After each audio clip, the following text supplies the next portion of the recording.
So at this point, thing is, we can't load our texture because it's very different from the other texture. Thing is, what we are assuming here in GLES material, when we load this in, is that we look for a description of textures, and then for every texture name, we take the first part of that, and then we assume that second is the file. Thing is, for this thing, that's wrong, because this works fine if, for example, for the stone here, we're just loading a texture, which is just any old texture. It doesn't really matter. It's just a 2D texture. What we want to do is we want to load a 3D texture, essentially in the form of a cube map. So we need to load 6 images. So what we want to do here is that we need to test what this second thing is, and if it's a file, we just load it like we've done before. Otherwise, we are going to want to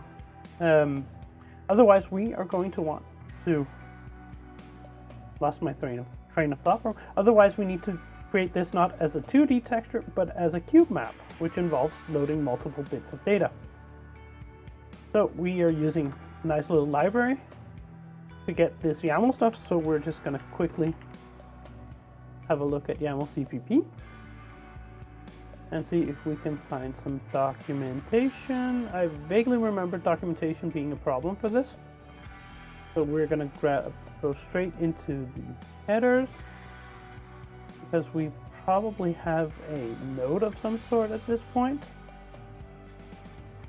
And I'm guessing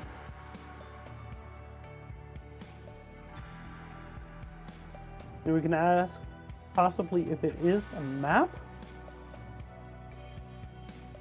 So what I'm going to do, or what we're going to do here, is that we are going to try and guess the type based on his map. So what we do is we try and take texture.second.isMap. See if that works. Well, it exists, so that's a good sign. Now, if we quickly switch over, we get isMap1. So what we're going to do here, because this is going to be a little bit longer routine, is that we are going to try and split this up a little bit. So we have our GLES material.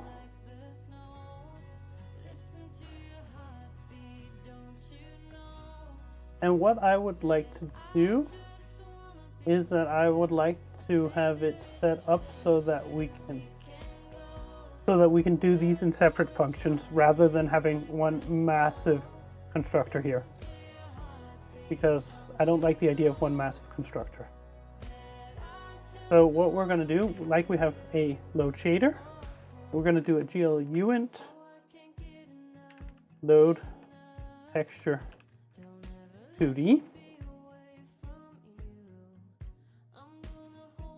and it is going to take a string, constant string reference file, but we are also going to have a load texture cube map, which is going to take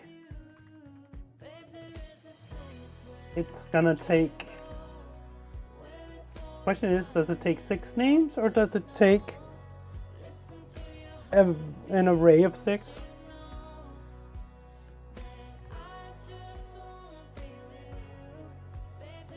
I think we're going to do it as 6 individual names,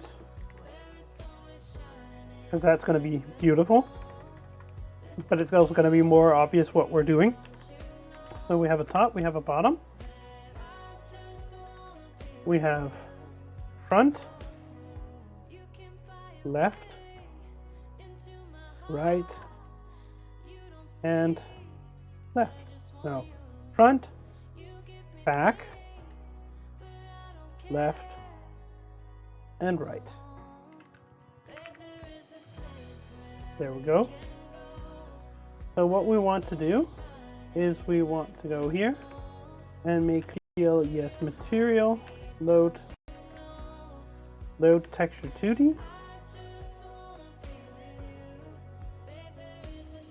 And for that, we're gonna grab most of this stuff.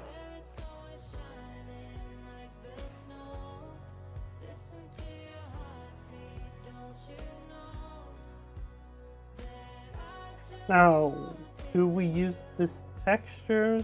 We do. Do we use the texture data anywhere? No, we don't. We just have the texture data as a dummy for now. Because for the cube map, that's going to be a little bit interesting. Anyways, we are going to take all of this stuff here, more or less, and we're going to move it down to load texture 2D. And that seems to have pretty much worked.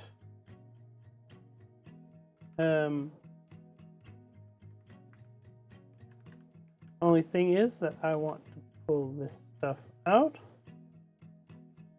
Sampler location. Yeah, this stuff is still going to be up here. So it has the idea of a texture handle. And the texture data, we are just going to go with null pointers at the moment. And that means we're just going to deallocate that stuff immediately. If we need it at some point, we'll add it back in. So we're going to want to return our texture handle.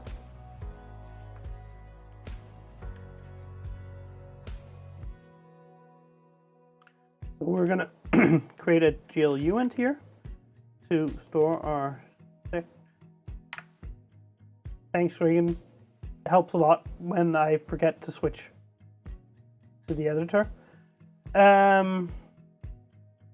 So yeah, what have I been doing?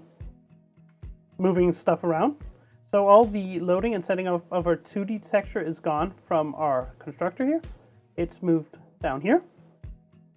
So we opened the texture file, create a texture handle, find all of the fun stuff here with texture parameters, and return the texture handle at the end. Essentially it.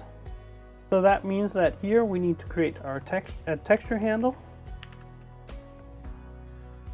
And what we're going to do is we're essentially going to have a base case that is that our texture handle is load a 2D texture from our file. Now, that's great for normal cases, but if our texture thing here is not just a file, but it's actually a map, then we're going to handle the case where it's a what's it called? A cube map. So what we have here is that if it's a map, we do this. If not, we just load it as normal. So in order to do that, what we're going to do is we are going to go through and we're going to do pretty much the same idea, except that we're going to load in 6 different names. So instead of it just being the second, we're actually going to take this second one and we're going to index it by looking for top here. And then our texture handle is going to be load texture cube map. And it takes the top, bottom, front, back, left, and right. And we're going to pull all of these names out. So we have a bottom, we have a front, we have a back side, we have a left, and we have a right. And these are all going to be pulled from separate things here. So we have a bottom, front, back, left, and right. There we go.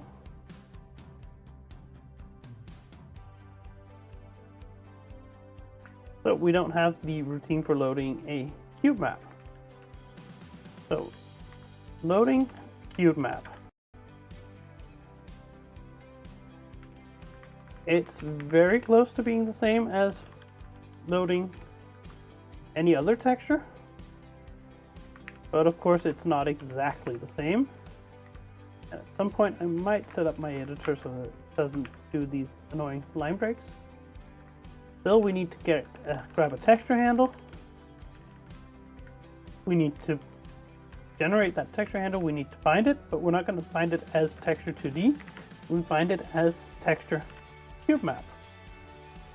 Now, get the image data. What we're going to do is that for each little bit here, we're going to create a texture. So what we do is we grab our texture, have a lovely structure for that texture. We're going to call that text just for call it something. Now we're going to call it texture data. And the name we're going to use is first top. And then we're going to want to copy that data over to our image. And we do that using the same text image 2D, but instead of binding it to the texture 2D, we bind it to cube map, and then this is top, so that is positive Y.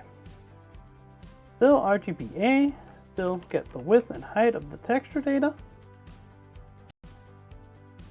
and the actual data at the end. Then we just need to do that for all 6 faces. So we do the same, grabbing the bottom data. This is then negative Y. At least this is how I remember you do it. We'll see if that is right. So front is negative Z. Then we have back, which is positive Z. Then we have left, which is negative X. And then we have right, which is positive X. So having done all of that, we set up the same parameters, we wrap on repeat, and we minify and magnify using linear and nearest. Actually, we're going to magnify using linear as well for this. In fact, that shouldn't really be up to us at this point, but who cares? And that would have to probably bind to the cube map, I'm guessing. In fact, we might want to take a look. So OpenGL, yes, reference card. I'm gonna grab this one. And for the texture parameters, it is here. Texture parameter, target. Well, target can be texture 2D or texture cube map. So we're going for texture cube map. Also just want to quickly grab a look. Text image 2D here. We can target either texture 2D or texture cube map positive and negative. So that looks about right. So in theory, that should mean our texture is now loaded. If we compile that, hopefully it works. At least get linking. And we managed to build it. So let's have a look at what happens when we execute this. Well, we're not really rendering anything because most likely, well, we have a really, really bad skybox shader. So that's the next thing we want to look at is the skybox shader. So for the skybox shader, we have not a sampler 2D. Oh God, I can't remember what that thing's called. So quick reference here for the shading language. Sampler cube. Surprise! So we have a uniform sampler cube, which is called sky. Then sky. We have a varying texture coordinate, varying normal. Don't really care about the normal, and I don't really care about any of this stuff. All we need to do is we need to do probably not a texture 2D, probably something like a texture cube or something like that, but I want to take a look at the documentation because this is really annoying if you get it wrong. Texture lookup, texture cube. So we give it a sampler cube and a 3D vector and potentially a bias, which isn't really that necessary. So we go for a couple of things. Our texture coordinate for this is 3-dimensional. And what we would like to do is we would like to use a cube sampler on the sky using our texture coordinates. So over here, model transform, view transform. We have vertex, normal, and texture. We don't care about normal and texture. We only get vertex in, and we're only going to be outputting a varying texture coordinate. So this is where it becomes interesting, because what we would like to do is that we would like to try, we're not really interested in the, so we're going to ignore the model transform. We're just going to work with the view transform, because the view transform includes the camera rotation, and that's all we're really interested in. So we're going to do this. Now, an interesting thing here is that what we want to do is we want to override the last coordinate. We want to render this as far away from the camera as possible. So what we're going to do is we're going to take our GL position, and I hope this is valid. We're going to set the W coordinate to 1. Because that way we're going to force it to be as far away as possible. And our texture coordinate is just going to be the position of this vertex. It's going to be the vertex itself, the X, Y, and Z portion of that. And that's essentially how that works. Now, this is where it becomes fun, because we still don't have dependencies, so we need to clean and recompile everything here, because we've got new shaders. I hope this is right. So everything's linked. We refresh.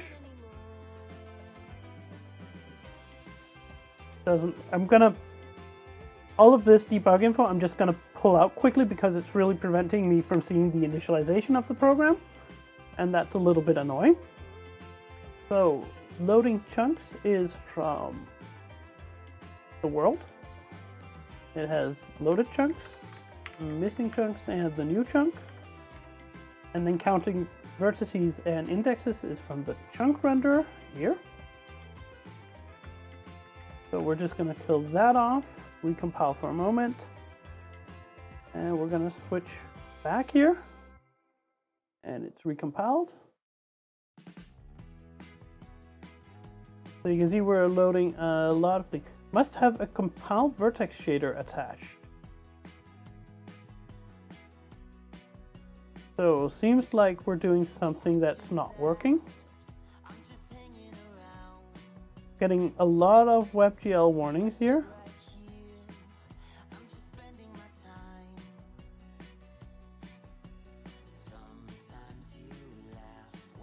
So what's going wrong? Just quickly check on that everything looks about right here. So for Skybox YAML, we have Skybox shaders, Skybox fragment, and Skybox vertex, which exist over here. This is still fine. Skybox fragment, Skybox vertex, looks about right.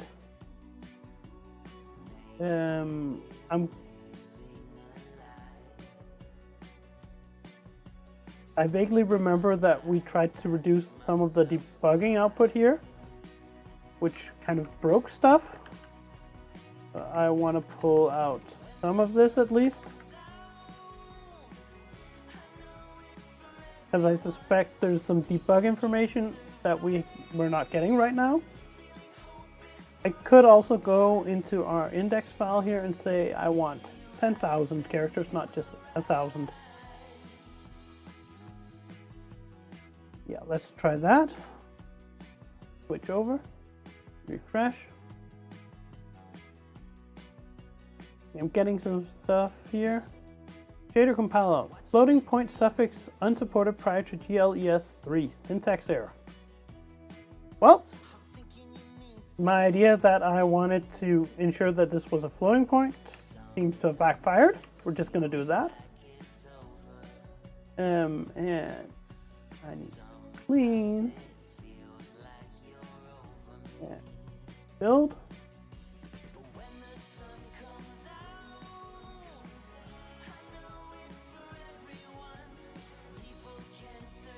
So we switch over and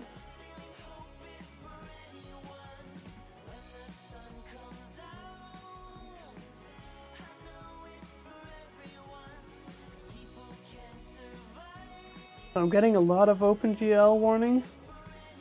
Find texture. Texture has already been bound to a different target. Uniform matrix for FV. This uniform location corresponds to a different program. So yeah, we're doing fun stuff.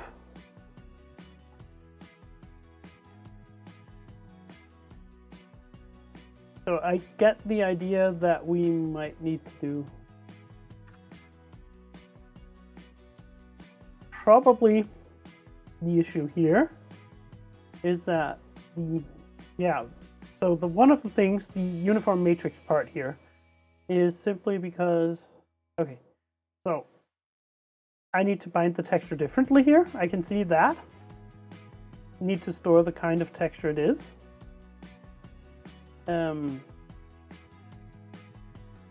So that's texture handle, texture unit sampler, location, and then we're going to have a texture type as well,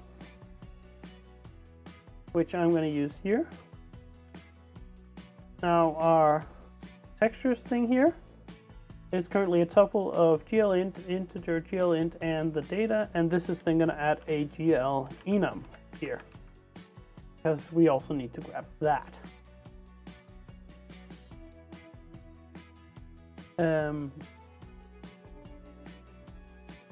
So when I'm emplacing this and making this tuple instead of in addition to all of, I'm getting a little bit lost here. So problem here is that I need to be able to also get the type of texture that we're returning. So I have a glint texture handle and a glenum texture type. So what we'd like to do, and I'm kind of curious whether this syntax will work in this case, is I'd like to grab both of these as output from our load functions here. So this is no longer just a gluint, it's a tuple of a gluint and a glenum.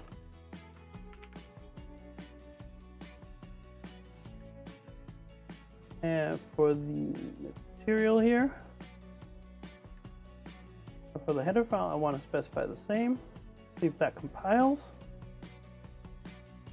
So I need a semicolon here.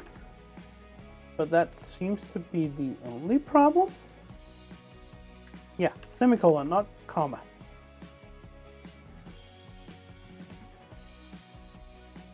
Nope, that is not valid. So what we can do is we can use a little bit of knowledge, which in some sense is bad, but at least it'll work. So we have that. So I know when I've done one or the other what texture type that I should bind as is. So if we've done a cube map up here, so we've loaded a cube map, then the texture type is GL texture cube map. If we've done a normal load, then it's texture 2D. So let's try that. Yeah, built semicolon, I did that.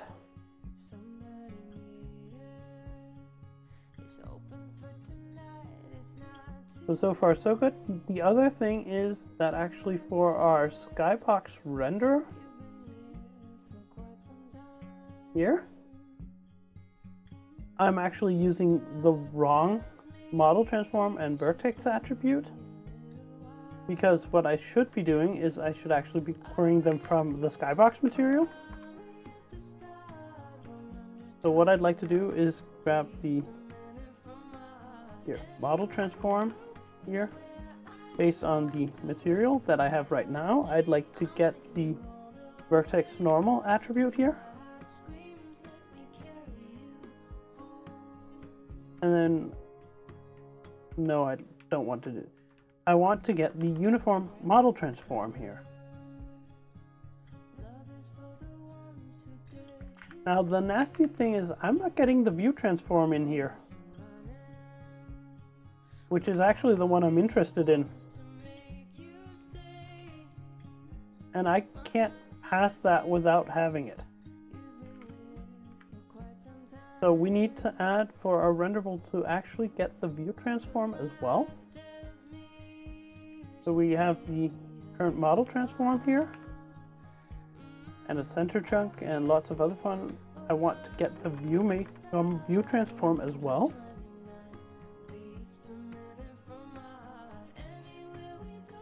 So, yeah. Then we are in our skybox render, grab the view transform, and I would like to get our uniform view transform here, assign that there, and then for the vertex attribute, I want to get the attribute vertex position. And as far as I remember, these are nice and actually, yeah, they cache it, so I don't have to be that worried about calling it a million times. So that's good. Function render was not called or declared. So we have this part that's new. So I need to add that here on the model after the model transform. Now our chunk renderer needs to have the same addition. So it needs to know the view transform, which means that we're also going to pass the view transform here. And our renderer down here, when it goes through and calls its renderers here, in addition to the model matrix, I also want to pass in the camera matrix, as it's called here. Wonderful name, but so be it. Save that link. At least it links. Let's switch over. Try rerunning this. Well, it's rendering something.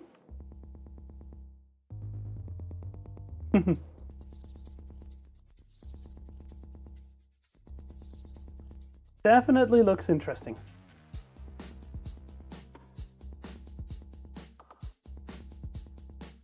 So let's try and see what's going on here. My guess is that this is doing something wrong. Try not having that part. So again, clean everything off and then build it. Yeah, it really looks amazing. So with that linked, there we go. Reload.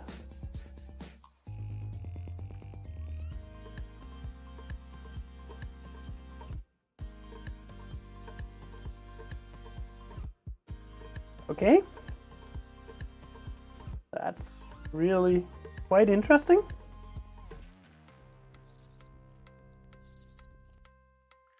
Okay, so let's have a look.